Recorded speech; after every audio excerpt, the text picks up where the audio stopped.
आज धन बल दिखा करके शक्ति प्रदर्शन किया जाता है, बड़ी बड़ी रैलियां की जाती हैं, धन बल दिखा करके लोगों के ज़मीर को खरीदने का काम किया जाता है। तो मुझे लगता है कि ये एक ऐसा ट्रेंड ना सेट हो जाए।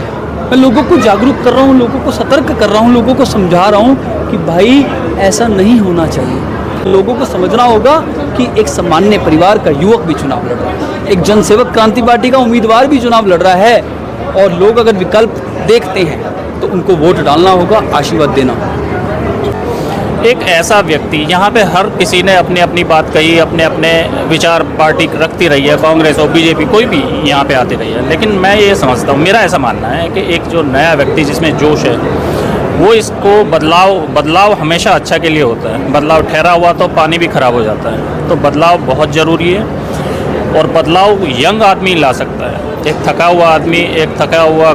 नमस्कार, आप देख रहे हैं नव समाचार। मैं हूं रमाकांत उपाध्याय। मेरे साथ जनसेवक क्रांति पार्टी के राष्ट्रीय अध्यक्ष अंकित अल्ग मौजूद हैं, जिन्हें वर्तमान में गुड़गांव विधानसभा प्रत्याशी अपनी पार्टी से कह सकते हैं भी। कहना क्या, कैसे दिख रहे हैं अंकित अल्ग जी? आज तो आपने समा बांध दिया एक तरह से, तमाम लोग आपको आज गुड़गांव विधानसभा के लोग आशीर्वाद देने के लिए पहुँचे।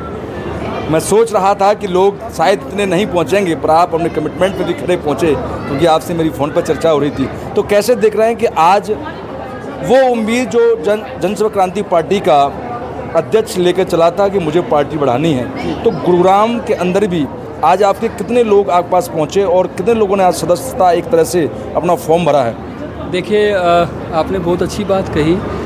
एक बार मुझे भी थोड़ा सा घबराहट हुई थी कि क्योंकि देखिए गणेश चतुर्थी के कार्यक्रम चल रहे हैं, विसर्जन हो रहे हैं, तो लोग अपने कार्यक्रम में व्यवस्था, और काफ़ी हमारे बुलाए गए लोग नहीं आ पाए क्योंकि उनका फ़ोन भी आया कि अंकित जी हम आपके साथ हैं, लेकिन आज हमारे अपने कार्यक्रम हैं और चुनावी दौर चल रहा है, चुनावी सभाएँ चल रही हैं, लोग बट जाते हैं, इधर से उधर चल जाते हैं, लेकिन फिर भी आप देखिए पूरा का पूरा हॉल पूरा खचाखच भरा हुआ था, लोग खड़े भी थे।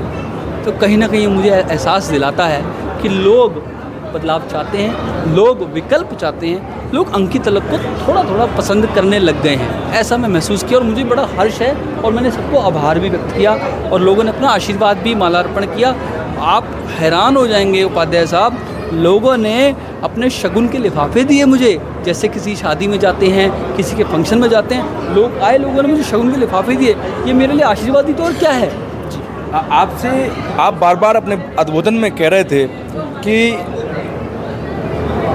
आप उन पैसे वाले नेताओं को हटाओ, या जो पूंजीपति जो नेता हैं अब उनसे छुटकारा पाने का समय आ गया है। आपका बार बार संदेश क्या था? देखिए, आज आप देखो गुड़गांव का जो चुनाव है ना, वो अरबों रुपए का हो गया है। आज धन बल दिखा करके शक्ति प्रदर्शन किया जाता है, बड़ी बड़ी रैलियां की जाती हैं, धन बल दिखा करके लोगों के ज़मीर को खरीदने का काम किया जाता है। तो मुझे लगता है कि ये एक ऐसा ट्रेंड ना सेट हो जाए। मैं लोगों को जागरूक कर रहा हूँ, लोगों को सतर्क कर रहा हूँ, लोगों को समझा रहा हूँ कि भाई ऐसा नहीं होना चाहिए, पैसों का चुनाव नहीं होना चाहिए। एक जो आपको चुनाव आयोग की एक सीमा होती है, जो एलिजिबिलिटी होती है, जो उसमें दायरा दिया जाता है खर्चा करने का, उसके हिसाब से करिए। लेकिन आप देखिए ना, पानी की तरह बाढ़ आ रही है, धन की बाढ़ आ गई है, ऐसे चुनाव लड़ा जा रहा है। तो लोगों को समझना होगा कि एक सामान्य परिवार का युवक भी चुनाव लड़ रहा है, एक जनसेवक क्रांति पार्टी का उम्मीदवार भी चुनाव लड़ रहा है, और लोग अगर विकल्प देखते हैं तो उनको वोट डालना होगा, आशीर्वाद देना होगा। अजय यादव हमारे बीच मौजूद हैं। अजय जी, कैसे दिख रहे हैं कि राजनीतिक गलियारों में बड़ा गर्मा गर्मी है, तमाम राजनीतिक पार्टियों ने अपनी दमखम और राजनेताओं ने झोंक दी है, और आप अनुभवी व्यक्ति हैं, और कैसे दिख रहे हैं कि आज जनसेवक क्रांति पार्टी के कार्यक्रम में आप पहुँचे हैं? क्या इनके साथ आपका जुड़ने का, और क्या उम्मीदें राजनीतिक पार्टियों से की जाती हैं, और आप यहाँ पहुँचे हैं तो क्या जनसेवक क्रांति पार्टी के साथ किस विचारधारा और सोच के साथ आप पहुँचे हैं?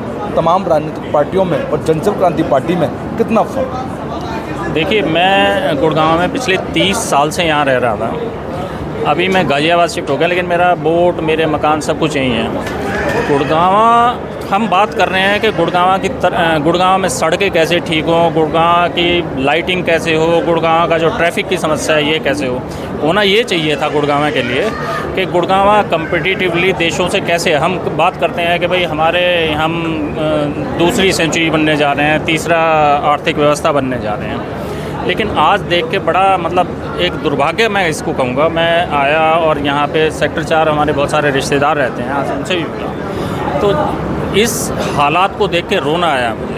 गुड़गांव जैसी जगह, मिलेनियम, उस पर मेट्रो पे लिखा था मिलेनियम सिटी।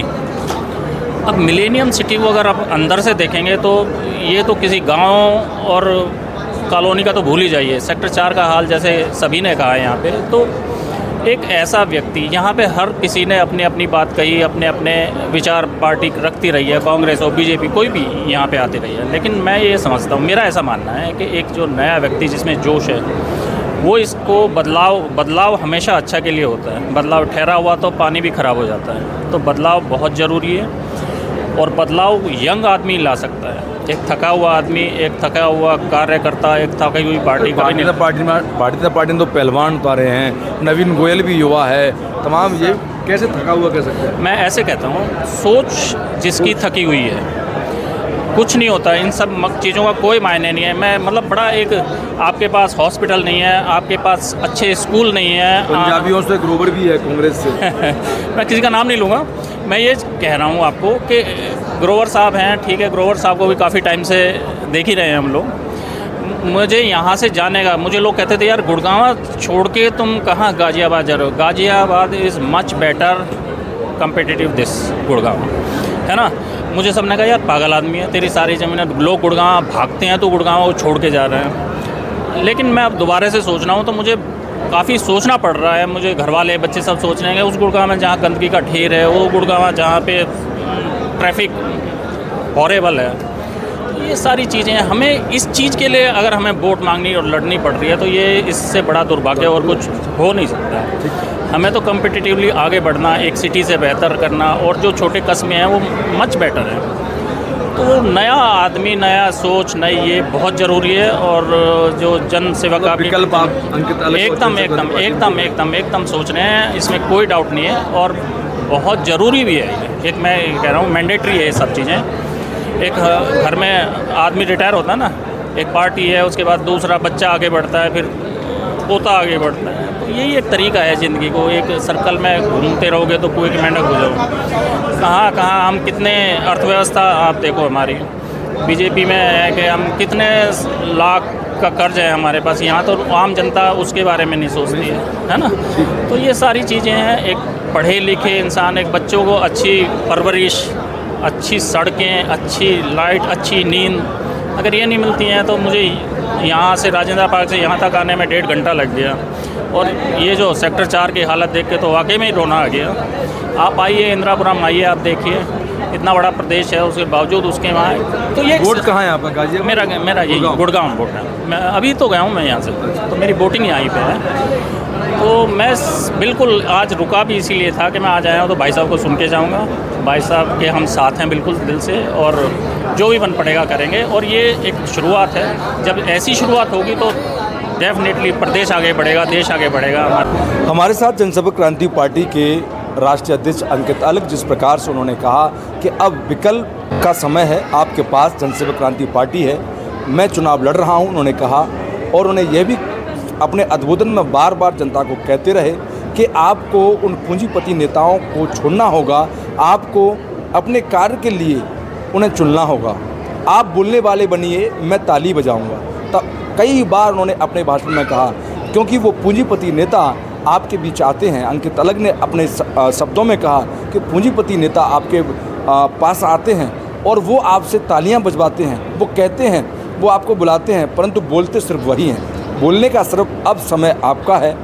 और उन्होंने लोगों से अपील की है कि वोट मुझे डालें, और जनता ने उन्हें आशीर्वाद भी दिया है, विश्वास दिलाया है, और वो भी जनता को हर काम के लिए विश्वास दिला रहे हैं। देखना होगा कि जीत का ताज किसके सिर पर 8 अक्टूबर को पहनाया जाएगा। जब तक के लिए देखते रहें नव समाचार, बेबाक खबर हर समय। धन्यवाद।